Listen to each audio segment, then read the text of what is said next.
এবারে পঞ্চায়েতে জন্মের শংসাপত্র নিয়ে দুর্নীতির অভিযোগ। পঞ্চায়েত থেকে দেওয়া প্রায় 1100 শংসাপত্রের কোনো নথি সংরক্ষিত হয়নি দপ্তরে। কেন সংরক্ষণ হয়নি যথাযথ উত্তর দিতে না পেরে গা ঢাকা দিয়েছেন অভিযুক্ত পঞ্চায়েত কর্মী।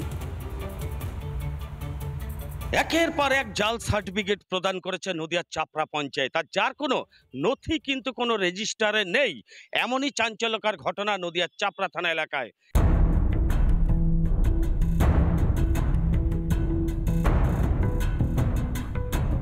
অভিযোগ, প্রায় 2 বছর ধরে পঞ্চায়েত প্রধান সহ অন্যান্য সদস্যদের চোখে ধুলো দিয়ে নাকি প্রায় 1100 জনের জন্মের শংসাপত্র ইস্যু করা হয়েছে, যেগুলোর কোনো তথ্য সংরক্ষণ হয়নি।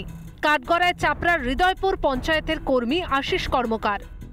আগে ক্যাজুয়ালি দেওয়া হতো লিখিতভাবে, এখন তো তা না, এখন তো ডিজিটাল। এখন লগ ইন পাসওয়ার্ড দিয়েই সমস্ত কিছুটা করা হয়, কিন্তু লগ ইন পাসওয়ার্ডগুলো তার ফোনেই ছিল, ভিএলের ফোনেই ছিল। উনি ইউজ করে মিসইউজ করে সব কিছুতে উনিই করেছেন। যদিও এ বিষয়ে যথাযথ উত্তর দিতে পারেনি সংশ্লিষ্ট আধিকারিক, শোকজ করা হয়েছে। থানায় অভিযোগ দায়ের করেছেন প্রধান। যে ফেক বার্থ সার্টিফিকেট ইস্যু করেছে, তো আন্ডার সেকশন 318, 336, 340, 341 BNS এ কেস রেজিস্টার হয়েছে আর তদন্ত চলছে। একজন সামান্য পঞ্চায়েত কর্মীর এভাবে সকলের চোখে ধুলো দেওয়ার সাহস হলো কিভাবে? নাকি পুরোটাই আই ওয়াশ? এর সঙ্গে জড়িত রয়েছেন পঞ্চায়েতের অন্যান্য সদস্যরাও। দেখুন, পঞ্চায়েতের একজন কর্মীর সাহস নেই 1100 বার্থ সার্টিফিকেট দেওয়ার। এর পেছনে একটা বড় মাথা বা বড় একটা চক্র কাজ করছে। যদিও অভিযোগ মতো প্রশাসন ব্যবস্থা নেবে বলে আশ্বাস স্থানীয় তৃণমূল নেতৃত্বের। প্রধান নিজে থেকে স্বতঃপ্রণোদিতভাবে অভিযোগ করেছে, সেই অভিযোগের ভিত্তিতে পুলিশ তদন্ত করছে। তদন্ত করে যদি দেখা যায় এছাড়াও কেউ যুক্ত আছে, নিশ্চয়ই আইনের মধ্যে চলবে। এখানে কোনো কাউকে বাঁচানোর কোনো প্রশ্নই নেই। তদন্তে উঠে এসেছে শুধু জেলার নয়, ভিন রাজ্যের মানুষের নামেও জন্ম শংসাপত্র দেওয়া হয়েছে। আদৌ কি পুলিশ খুঁজে বের করতে পারবে অভিযুক্ত পঞ্চায়েত কর্মীকে? নদিয়া থেকে পলাশকান্তি মণ্ডলের রিপোর্ট, রিপাবলিক বাংলা। এ রাজ্যে বারবার শিশুদের স্বপ্ন, শিশুদের ভবিষ্যৎ নিয়ে ছিনিমিনি খেলা হচ্ছে। দেখা যাচ্ছে রাজ্যের বিভিন্ন মিড ডে মিল সেন্টারগুলির বেহাল অবস্থা। এই মুহূর্তে আমি রয়েছি বাঁধগড়া অঞ্চলের আসনবনি অঙ্গনারী কেন্দ্র। টিনের যে শেড, সেই শেড একেবারে বিপজ্জনকভাবে ঝুলে রয়েছে। অর্থাৎ বর্ষা হলেই বা ঝড়ঝাপটা হলেই সেই সময় এই টিনের শেড হেলতে থাকে, ফলে শিশুরা এই অঙ্গনারী কেন্দ্রে আসতে খোঁজে না।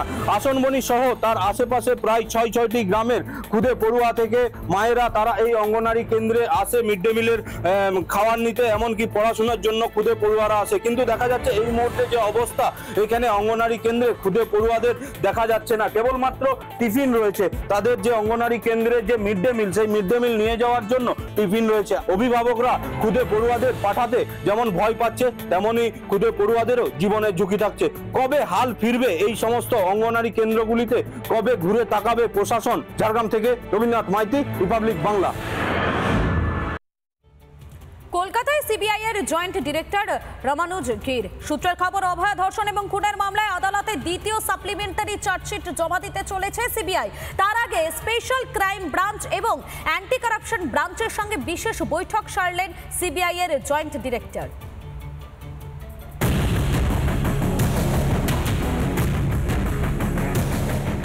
হাহুতাশের কোনো জায়গা নেই। অভয়ার ধর্ষণ ও খুনের মামলায় এখনো জারি রয়েছে তদন্ত প্রক্রিয়া। এবার পর্দার আড়ালে থাকা সত্যিটা বের করে আনতে আরও তেড়ে ফুঁড়ে কাজ শুরু করলো সিবিআই। দিল্লি থেকে কলকাতায় এলেন সিবিআই এর জয়েন্ট ডিরেক্টর রমানুজ গির। আরজিকর খুন এবং ধর্ষণ মামলায় আগামী কয়েকদিনের মধ্যেই দ্বিতীয় সাপ্লিমেন্টারি চার্জশিট জমা করতে পারে সিবিআই, জানা যাচ্ছে সূত্রে।